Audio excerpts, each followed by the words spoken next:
Hey guys, Vlad is here, and I'm telling you a story that is hard to believe.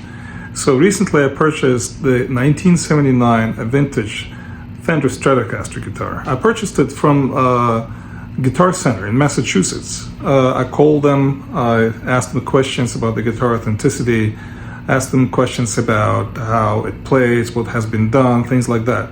So everything checked out, the serial number, everything. So I received this guitar, and you saw it, I played it, and it's glassy sound, beautiful. However, I've noticed a couple of things that are weird about it. And specifically, the neck was not aligning with the bridge well. So I'm not sure how that was done in the past, what was done to the guitar, because obviously it's 1979. And I tried to tweak it. I did the truss rod adjustment, I did the bridge adjustment. It was better, and overall it was playable nicely. However, it was not right fit. So I could not understand it, and I couldn't put a finger on it. The sound was great, everything was fine, but the neck was a little bit thinner, as I remember would be on the vintage 70s Strat. So, long story short, I found the same 1979 Stratocaster here in California at the Guitar Center. And I went there and I checked that guitar. And I compared those two, and it was night and day. And later, I found out a couple of things. First of all, the contour of the body on the back was a little bit different. It's a little bit thinner in the one I purchased in Massachusetts rather than the one that I had here in California. Then when I looked at the neck was a little bit thinner than in California. Everything else seems to be the same. Everything's the same. The electronics seems to be the same. Everything else is, but there are a little bit of tweaks. Then I looked very closely the spacing in between the neck and the body of both guitars.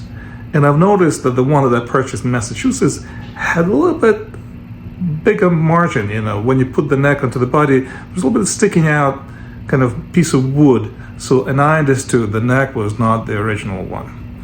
Also, the body was sort of original, but not original. Long story short, I found out later that this guitar was basically made from the components from 1979, but from different guitars, and it didn't match.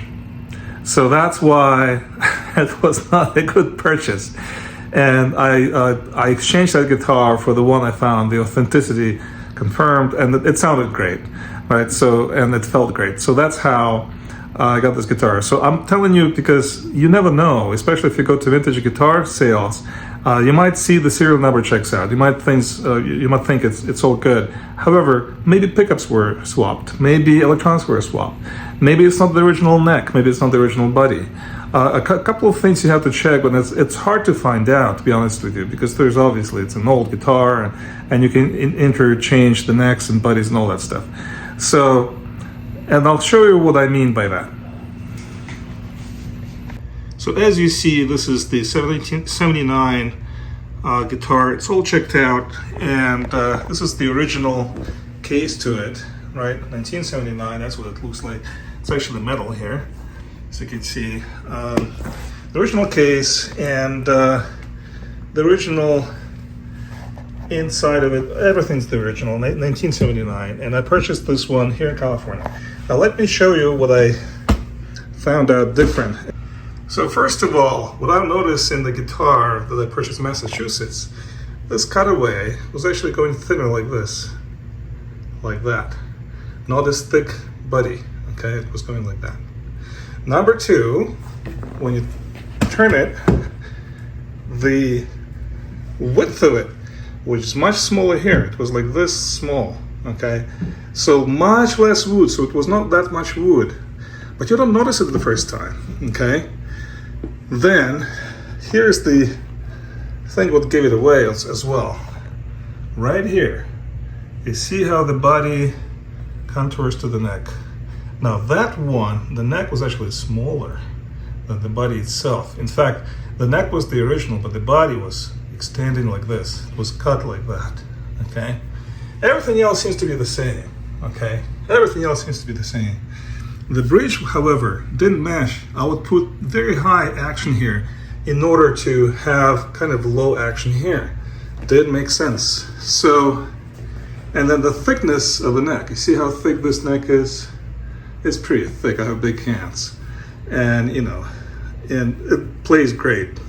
So also things like these were new ones, and everything else seemed to be the same.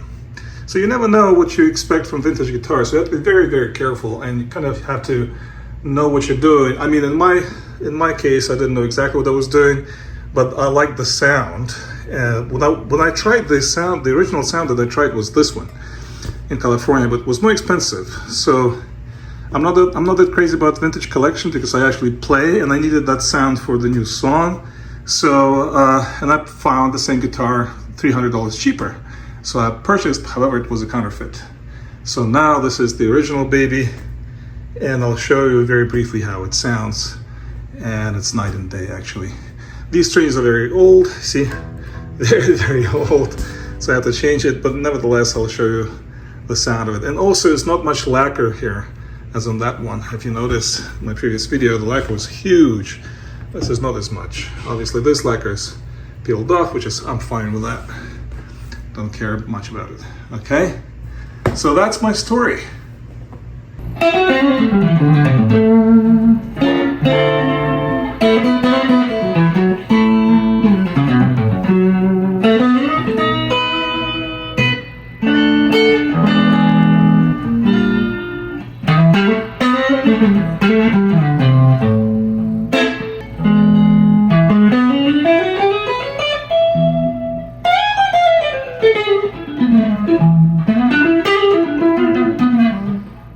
Very different sound.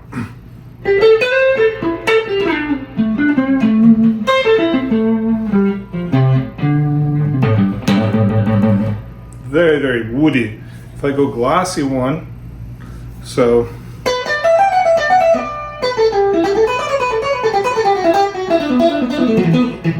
very, very nice.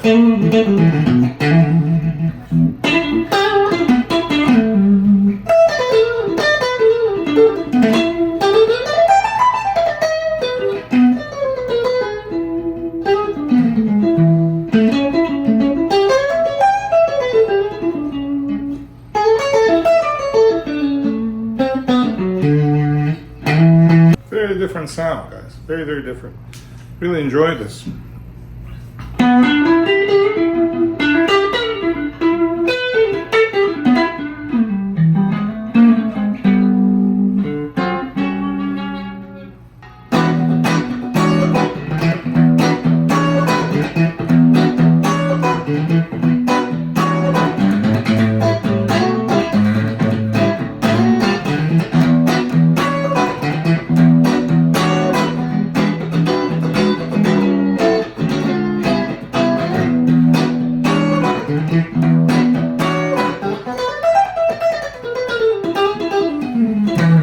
Very, very nice. Very, very cool, guys.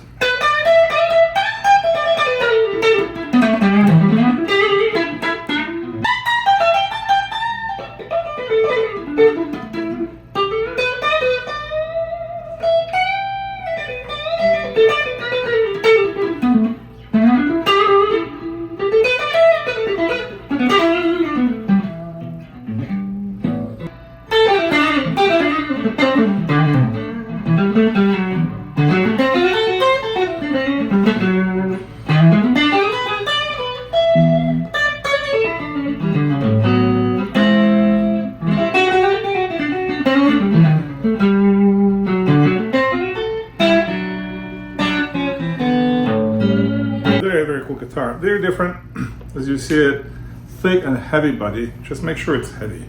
If it's not heavy, it's probably not the right one.